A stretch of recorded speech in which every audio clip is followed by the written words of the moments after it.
Informativo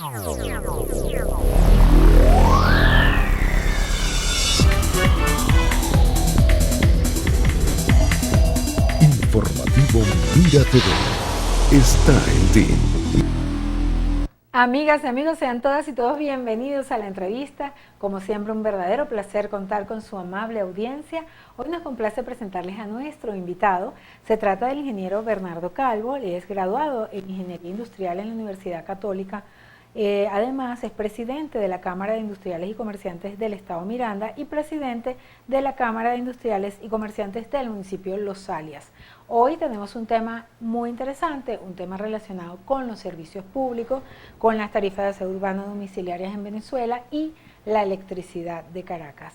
Ingeniero, muchísimas gracias por tomar parte de su valioso tiempo para estar con nosotros. Sea bienvenido, Bernardo Calvo, con quien vamos a estar tratando una actividad bien interesante que ellos están, digamos, impulsando desde la Cámara de Comerciantes y desde la ciudadanía activa, que hemos visto siempre involucrado al ingeniero Calvo, precisamente con el tema de las tarifas de los servicios públicos y en específico de las tarifas de la electricidad y el aseo urbano. Bienvenido, ingeniero, y gracias por estar aquí. Buenas tardes, gracias por la invitación y un saludo para la audiencia. Bueno, mira, hemos podido observar incluso en redes sociales una actividad bien interesante, por ejemplo, que me gustaría iniciar con esta información a nuestros televidentes y analizarlo con usted, una información que ustedes suministraron a través de Twitter el día 22 de abril de este año, donde manifestaron pues que estuvieron en la oficina de Corpoelec, representantes de la Cámara de Artesanos, Pequeños y Medianos Industriales del Estado Miranda, conjuntamente con representantes legales de la misma, el abogado, abogados, etcétera, de Corpoelec, planteándoles lo relacionado con el tema de las tarifas y el cobro conjunto en los recibos de la electricidad del aseo urbano. Entonces me gustaría que usted nos plantease a nosotros cuál es la inquietud que tiene. Sí, los abogados son de los comerciantes. Ok. Estuvieron en Corpoelec con los abogados de los comerciantes. De los comerciantes, una iniciativa... Comerciantes que están que tienen un problema específico con los cobros, ¿no? Sí, bueno, todos los comerciantes tienen problemas con los cobros. Lo que está sucediendo es, tenemos mucho tiempo denunciando esta situación, es que ahora hay una especie de batalla, ya algunos poquitos funcionarios de Corpoelec están dándose a esta tarea, yo no sé si están conscientes o no, pero es casi, nosotros en nuestra opinión es un acto delictivo, razón por la cual hemos hecho la denuncia, que es todo lo que podemos hacer, no tenemos facultades ni competencias acusatorias ante el Ministerio Público porque están pretendiendo hacer ese cobro conjunto. Ese cobro conjunto no es otra cosa más que un acto... O sea, pretendiendo no, efectivamente lo hacen conjunto. Es que sí, el problema es que lo hacen cuando la víctima, es decir, el empresario, el comerciante, accede. Porque el comerciante lo primero que tiene que hacer es denunciar la situación. O sea, no te voy a pagar nada. Yo vengo aquí a pagarte la factura eléctrica, pero tú me estás diciendo que si yo no te pongo dinero para otro asunto, tú no me dejas pagar la factura. Y luego que como tú mismo, Corpoelec, no me permites pagar la factura, tú mismo me cortas la luz. Eso es un acto extorsivo. En pocas palabras, si la persona no tiene dinero suficiente para pagar el otro servicio, que en este caso es el aseo urbano, no le dejan pagar la electricidad. Pero no es cuestión de tener dinero suficiente, es cuestión de que no le corresponde. No importa si tienes el dinero o no. Es como que te pare una alcabala corrupta en una calle, una carretera desierta, y te diga, dame $1000 para los frescos. Pero bueno, tú puedes tener los $1000, pero es que no te corresponde pagarlos. Ustedes como Cámara han hecho el análisis, me gustaría que nos ilustre, porque sabemos que en la mayoría de los municipios el servicio, es decir, Corpoelec le presta el servicio de cobranza al tema del aseo urbano. No sé si independientemente que el municipio tenga una empresa contratada privada o sea el municipio mismo quien haga el servicio, y la quien cobranza, presta el servicio. Entonces la cobranza es lo que tiene, digamos que quizás no tengan los municipios un sistema de cobranza adecuado para cobrar el aseo urbano y hacen uso del sistema de cobranza eficiente que tiene Corpoelec. Es lo que entiendo. Correcto. Nosotros, de hecho, pareciera que es que no queremos pagarlo. Sí queremos pagarlo, pero el servicio de cobranzas no pasa porque te pongan una pistola en la cabeza para que pagues. En ningún momento. No, nadie va preso por no pagar. Por supuesto. Ellos pueden hacer la gestión de cobro, pero la persona tiene el derecho de elegir qué paga y qué no paga. Cuando tú te acercas a la oficina de Corpoelec, y de hecho tenemos una inspección judicial que hicimos con el tribunal, te acercas a la oficina y le dices, yo quiero pagarte la electricidad. Y lo primero que te responde la gente de la electricidad es no. ¿Verdad? Yo quiero pagar la electricidad, aunque tampoco estamos de acuerdo con la tarifa eléctrica, que también es ilegal, pero ese no es el punto. El punto es que yo quiero pagar solamente la electricidad y me dicen, o tú me pagas cualquier otra cosa es cualquier cosa diferente a lo que yo vine a pagar. O sea, ustedes argumentan es que ellos no deberían cobrarle dos cosas simultáneamente, no, sino hacerlo discriminada, cada ellos cosa en su lugar. separadamente. Independientemente que ellos ofrezcan el servicio de cobranza del aseo, porque tienen la estructura, Claro. que lo paguen, que se pueda pagar de manera separada. Así es lo funciona. que ustedes están esgrimiendo, no Así que no lo funciona. cobren, sino que lo cobren de manera Ellos separada. pueden cobrar, es que a mí puede venirme a cobrar quien sea y yo decido si pago o no y ya yo veré a qué consecuencias me tengo que atener, pero yo decido el pago. No es que como tú me quieres obligar a pagar otra cosa, llámese aseo urbano, llámese los giros de tu carro, los giros de tu casa o el pasaje aéreo que tú quieres irte de viaje, cualquier cosa, me estás pidiendo dinero para un asunto diferente al que yo vine a pagar. Yo vine a pagarte la electricidad. Si tú me pides dinero para otra cosa y me condicionas el pago de la electricidad y para colmo me dices si no te pago todo, me vas a cortar la electricidad, córtame el aseo. Ingeniero Calvo, en el caso, o sea, del juego de las condiciones, ¿no? Cuando se firman los contratos, aunque quizás muchísimas empresas y usuarios particulares tendrán contratos de hace 1000 años, luz, en cuanto a la electricidad. Cuando se hacen esos contratos, en esos contratos que uno firma o el usuario firma, la empresa con la electricidad, ¿establece que van a cobrar otro tipo de servicio o establece solamente el cobro? Porque ahí por allí tendríamos que comenzar. No lo ¿A qué se establece. compromete el usuario a pagar cuando firma ese contrato? No lo establece, pero es que aunque lo estableciera, yo puedo, esa es una gestión de cobro, no una gestión de atraco, no una gestión de condicionamiento ni de extorsión. Yo quiero pagar una cosa y no quiero pagar la otra, pero si te condicionan y te amenazan de corte, eso ya es amedrentamiento. Si luego para colmo te cortan la electricidad, como efectivamente lo han Ah, y hecho eso algunos está locales, pasando. ya el delito está completamente consumado. Cuéntame algún contexto que le haya generado esta preocupación tan grande que ustedes tienen. Algunos comercios pequeños que no han podido defenderse, ya les han cortado el servicio eléctrico. De hecho, hasta quedaron ya abandonados. Tú paseas solamente por aquí al frente de la cascada y te puedes dar cuenta como hay muchos, allí hay un cementerio comercial. Comercios que ya simplemente no pueden trabajar.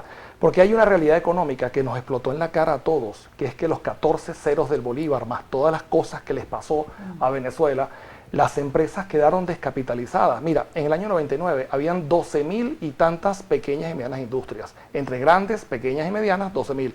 Hoy en día quedan 2.200. Eso es un quinto de Venezuela, solamente en 22 años, 22, 23 años. Esa misma situación se refleja en el comercio, se refleja en la economía general de Venezuela. Hay muchas dificultades: electricidad, cortes eléctricos, no hay gasolina, transporte público, no alcanza el dinero para nada. Y el gobierno, manteniéndonos 2 años encerrados, 2 años en cuarentena, lo que hace es actualizarnos. Los impuestos, nos suben los impuestos municipales, nos meten una armonización tributaria en el 2020, nos suben todas las ordenanzas, nos meten hasta propiedad inmobiliaria, nos meten el SAREN, nos meten los pasaportes a 200 y tantos dólares, una tasa, eso sí es una tasa, que todo el mundo la paga igual, a diferencia del aseo, nos meten cualquier cantidad de actualización, pero lo que no actualizan es ni el sueldo mínimo ni la economía. Ahora primero te actualizan la voracidad fiscal en los servicios públicos, voracidad fiscal en los impuestos, y luego empiezan a tratar de subirte el salario mínimo a 30 dólares. Eso es primero, me subes el salario mínimo, me fortaleces la economía, le das incentivos al aparato productivo, como por ejemplo exenciones, exoneraciones de impuestos, facilidades de pago, cualquier cantidad de incentivos. Y luego que esté de nuevo fortalecido a la base contribuyente, el aparato productivo, es cuando tú puedes empezar a subir los salarios. Pero Ahora, aquí todo lo está haciendo al revés. Ahora fíjate, hay un tema que es evidente y es que la falta de inversión en los servicios públicos ha deteriorado muchísimo. Por supuesto. Y uno de los grandes dramas que tenemos, los apagones, que por cierto se habían minimizado y últimamente pareciera que otra vez estamos viviendo ese drama, ¿no? Entonces, fíjate, muchas personas aseguran que esa falta de inversión es porque los servicios eran cobrados muy económicos. O sea, estaban subsidiados, pero realmente estaban simplemente, o sea, no había, en todo caso no tenía el gobierno como para poder reinvertir. 2 aspectos en relación a eso. Ajá. Los servicios públicos estaban baratos, estaban regalados, porque también estaban baratos y regalados nuestros ingresos. Así que los servicios públicos estaban equivalentes a nuestros ingresos en cada contexto. Es decir, si un servicio público te costaba 10 y tú tenías 100, pues Pero podías reparar pagarlo. un cable o un tubo no era barato. Por supuesto que no, pero eso no fue idea nuestra, eso fue una imposición del gobierno, subsidiado con la renta petrolera, eso fue un subsidio general. A nosotros nos obligaron a tener control de cambio y restricciones económicas y el gobierno puso barato todo lo demás para que nosotros tuviéramos acceso a eso. Ahora nos quitan el subsidio, pero nos suben los servicios públicos, los impuestos. Esa es la distorsión actual que estamos sufriendo, por un lado. Pero por otro lado, la inversión en los servicios públicos de la cual estás hablando, que habla toda la población, yo te puedo mencionar una pérdida, un extravío, algo que pasó con 60.000 millones de dólares que se invirtieron en el sector eléctrico para la modernización nacional. Incluso yo veía saliendo de Puerto Cabello unas gandolas con turbinas, unas turbinas gigantes que ocupaban 3 canales de la autopista. Toda esa inversión de 60.000 millones de dólares, ¿dónde está?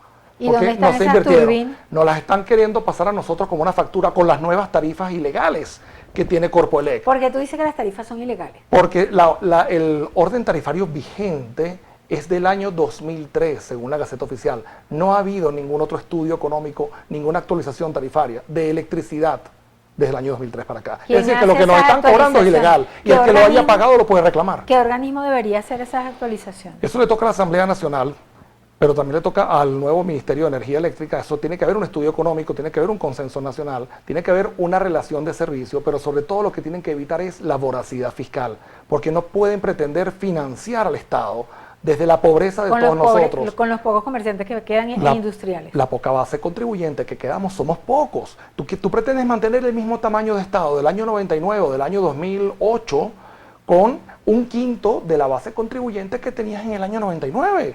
No se puede. Somos pocos los contribuyentes que quedamos para eso. Así como nosotros nos hemos reducido a un quinto, el Estado también tiene que reducirse, porque es imposible que nosotros los contribuyentes podamos sostener a un tamaño de Estado proveniente de una chequera petrolera. Es imposible que nosotros sustituyamos eso, sobre todo cuando en el mercado nacional no hay mercado, la gente no vende, por eso no se pueden pagar ni siquiera los servicios a $3, que debería ser el aseo urbano mensual. Ingeniero Calvo, sabemos pues que usted es presidente actualmente de una Cámara de Industriales y Comerciantes muy importante del estado Miranda, que es un estado que pues, históricamente pues ha tenido industrias realmente destacadas. ¿Cuáles serían los factores que ustedes esgrimen como Cámara para que mejore no solamente la calidad de vida de las personas, sino la calidad de la industria y del comercio en Miranda? ¿Cuáles serían esos factores que ustedes exigirían al gobierno, acciones específicas y concretas que ustedes han pedido para que esa industria se fortalezca? Porque todos los que estamos en este país queremos que la cosa mejore. Tienes razón. De alguna manera. Miranda es el primer estado industrializado de pequeña y media industria en el país. ¿Okay? El primer estado industrializado, antes que Carabobo, antes que Zulia.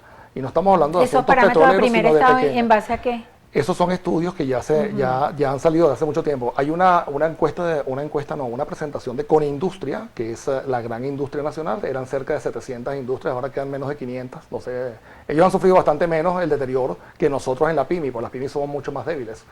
Ellos hablaban de Miranda en primer lugar industrializado, por cantidad de industrias. Es decir, por cantidad de industrias dentro del Estado, dentro de cada Estado. Y ser el primer Estado industrializado de Venezuela nos da una perspectiva, porque tenemos municipios en Caracas, en la capital del país, Chacao, Barú, Tatillo, Sucre. Incluso a veces, aunque no lo quieras, también a veces metemos un poquito en el contexto a la gente de Libertador, que parece un país, porque eso es toda una cosa gigante, ¿no? Pero bueno, sí, lo que le pasa a Miranda le pasa a toda Venezuela. ¿Y qué es lo que le estamos pidiendo? Que fue tu pregunta. Le estamos pidiendo, chicos, venimos de 14 ceros, venimos la destrucción total del Bolívar, 14 ceros. Acabamos de quitarle 6 ceros al Bolívar otra vez, en el 1 de octubre del año pasado. Es prácticamente inmanejable. La inflación, la devaluación, no es otra cosa más que un impuesto. Cada vez que tú tienes bolívares en el banco, y viene y te devalúan ahora de 4.50, te pasan el dólar, por ejemplo, a 5, ya te están devaluando un 20%. Pero en un solo acto te están quitando un impuesto directamente de tu cuenta bancaria. Eso lo hemos venido sufriendo durante muchísimos años. Los préstamos para los industriales, ahorita que medio ahora flexibilizaba un poco ahora vamos a hablar el del anclaje crédito. bancario. Pero te estoy hablando del estado de pobreza que está actualmente Venezuela. No te estoy hablando de Venezuela se arregló en las Mercedes, porque fue solamente en las Mercedes donde se arregló Venezuela. El resto de Venezuela está mal. Tenemos problemas de gasolina, tenemos problemas de electricidad.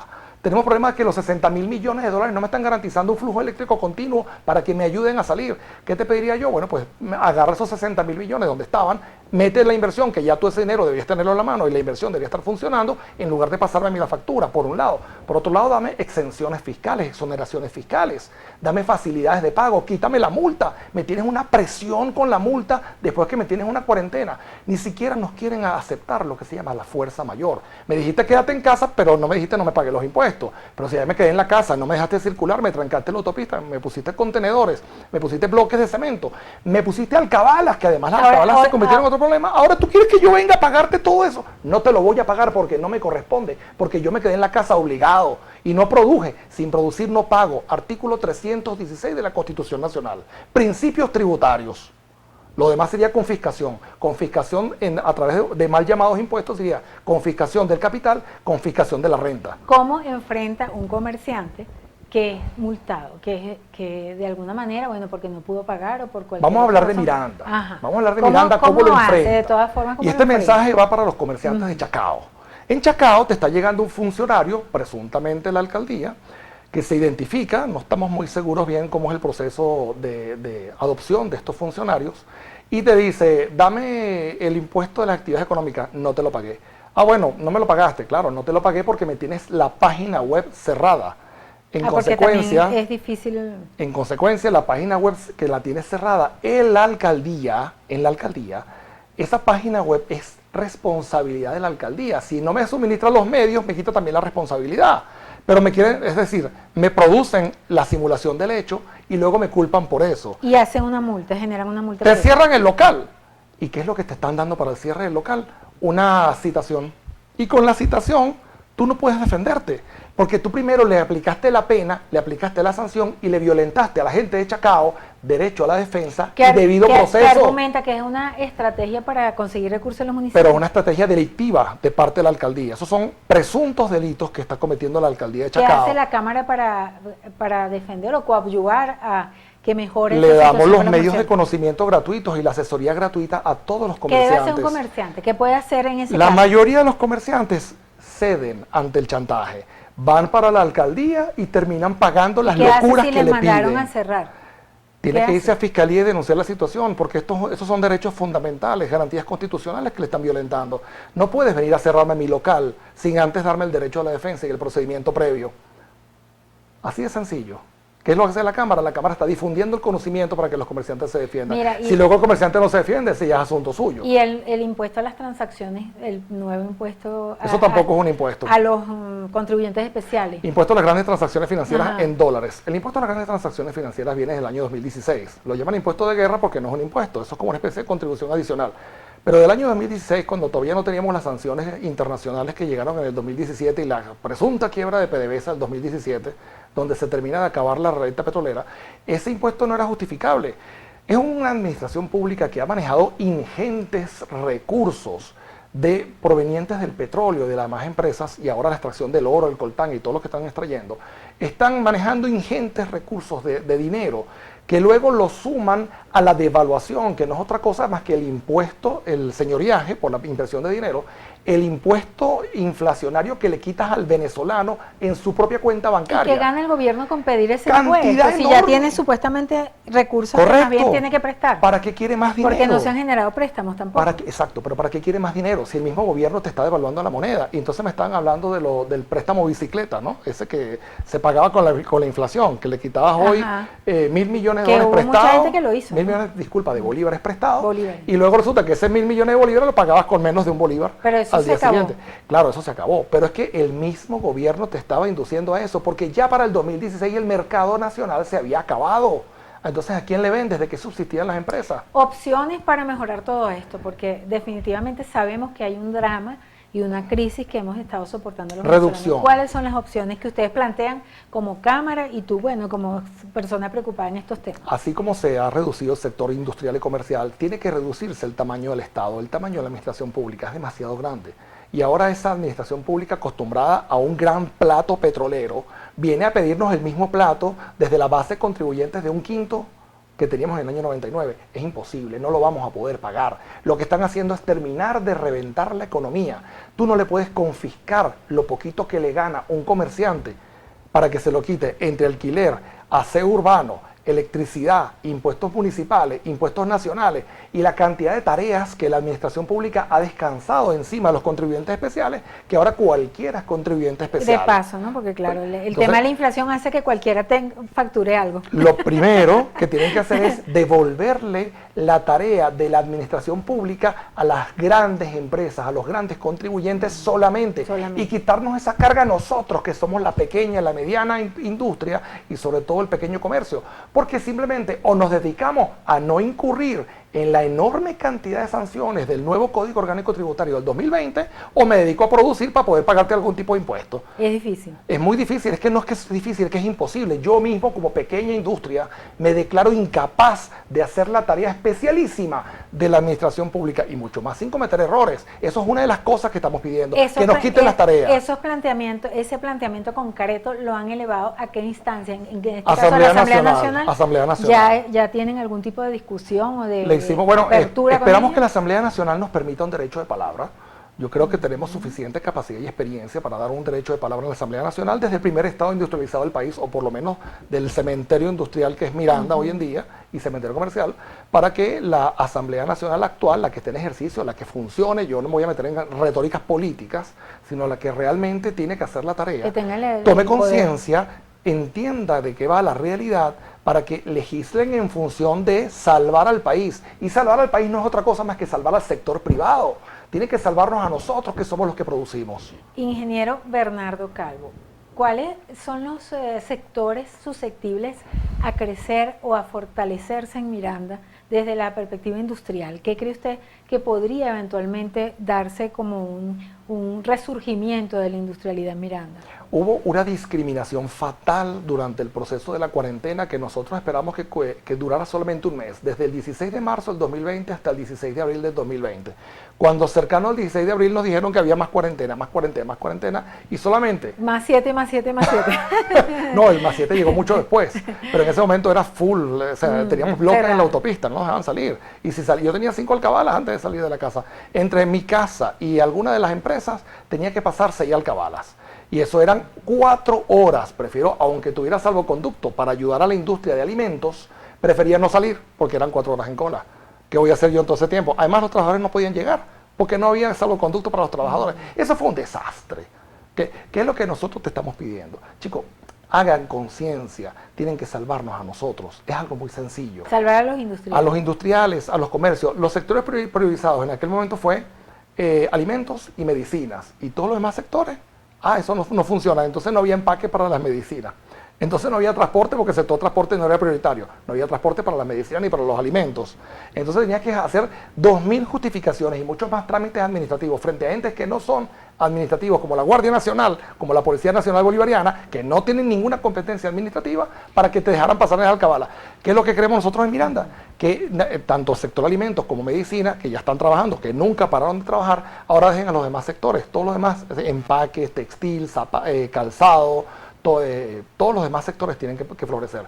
¿Cuáles son los sectores prioritarios? Todos son prioritarios. ¿Por qué? Porque queda tan poca industria que cualquiera que pueda levantar el breaker, tienen que decirle, usted levánteme el breaker que yo a usted le exonero toda cantidad de impuestos, toda cantidad de multas, le exonero de todo por un año para que usted pueda arrancar de nuevo. La pyme es más difícil que un kiosco, que una tienda. ¿Eso podrían percibir nuestros televidentes un planteamiento utópico? No. ¿O ustedes consideran que puede hacerse realidad? Es directo y no depende de la salida de las sanciones. El Estado venezolano debe tener suficiente caja chica para poder sostenerse sin esquilmarnos a nosotros, porque están viviendo las alcaldías, por ejemplo, están viviendo de la quiebra de los comerciantes. Le sacan el jugo hasta el final. Cuando el comerciante no puede más, quiebra y cierra. Y luego me dicen, salen nuevos comercios. Señores, bodegones no son unos comercios interesantes. Usted me está sustituyendo a un comercio tradicional, por ejemplo, de marquetería, por un bodegón. Bueno, nosotros ni siquiera, el bodegón son productos que compiten deslealmente contra nosotros, que no tienen aranceles aduaneros, que a nosotros nos están metiendo el montón de impuestos, por ejemplo, el impuesto a las grandes transacciones financieras, que no es un impuesto, que es un cobro indebido por todos lados, así lo declaro y sí, estoy firme con eso. el impuesto a las grandes transacciones financieras es algo acumulativo que va incrementando los costos en la cadena productiva. Por eso China va a ser más barato, Estados Unidos va a ser más barato, México va a ser más barato, todo el mundo va a ser más barato que nosotros porque no tienen un impuesto adicional intermedio, porque no solamente el de las grandes transacciones financieras, sino la armonización tributaria de las alcaldías también es un impuesto acumulativo. ¿Se han planteado ustedes, por ejemplo, la cantidad de impuestos es brutal? La calidad de los productos para poder competir con esos productos. Tenemos calidad en Venezuela, la pequeña y mediana ¿Está industria. instalada una industria que pudiese resurgir en No, Irán? miles de industrias, 2.200 industrias pequeñas y medianas y grandes en Venezuela que pueden suplir el mercado nacional con excelente calidad, pero sobre todo con la esperanza de generar empleo, más empleo directo en Venezuela. ¿Qué acciones van ustedes a continuar en las próximas horas en esta cruzada de tratar de mantener la calidad y el cobro, digamos, equilibrado de los servicios y específicamente el tema de la separación de los cobros, ¿no? Que es lo que entiendo que ustedes están tratando de Por mejorar? ahora, disminuir el impacto de los cobros indebidos que nos están haciendo en las cadenas productivas. Es imposible que nosotros seamos competitivos y podamos llevar productos buenos, de buena calidad, a buen precio, a nuestro mercado interno, a los venezolanos, si antes no nos quitamos de encima esa cantidad de costos de voracidad fiscal, que tiene que ver con las grandes transacciones, como te dije, con la organización tributaria, con los impuestos nacionales. No nos han subido el IVA, pero nos pusieron el impuesto a las grandes transacciones financieras, lo cual yo no sé si es peor. En todo caso, el impacto de los impuestos que está pagando el usuario final, el consumidor final en la calle, es más del 30 al 50%.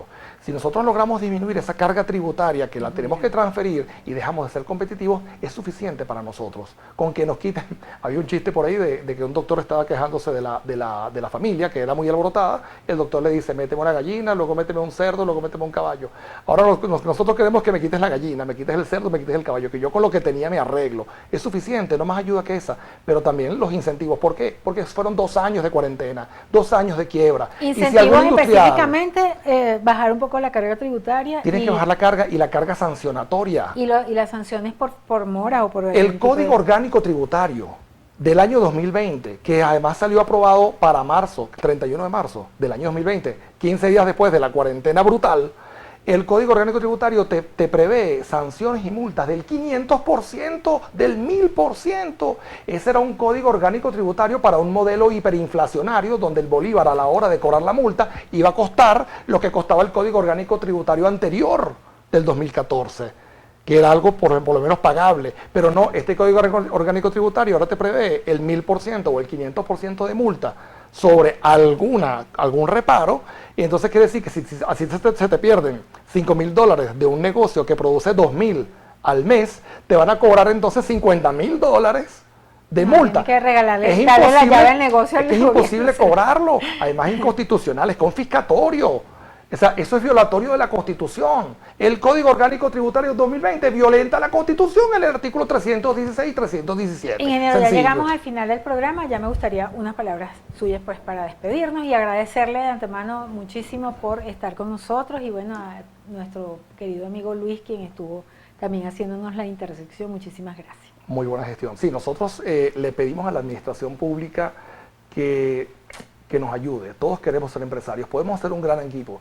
A nosotros no nos corresponde la retórica política, la retórica partidista y ese problemón que tienen que quien quiere administrar el dinero público, no nos interesa. Lo que nos interesa es que la administración pública que esté en funciones trabaje al servicio del sector privado, que es la razón de ser. El sector privado es el país como tal. Eso es todo.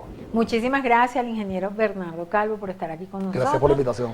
Es presidente de la Cámara de Industriales y Comerciantes del Estado Miranda y bueno, activísimo, siempre lo hemos visto realmente muy activo en estos temas.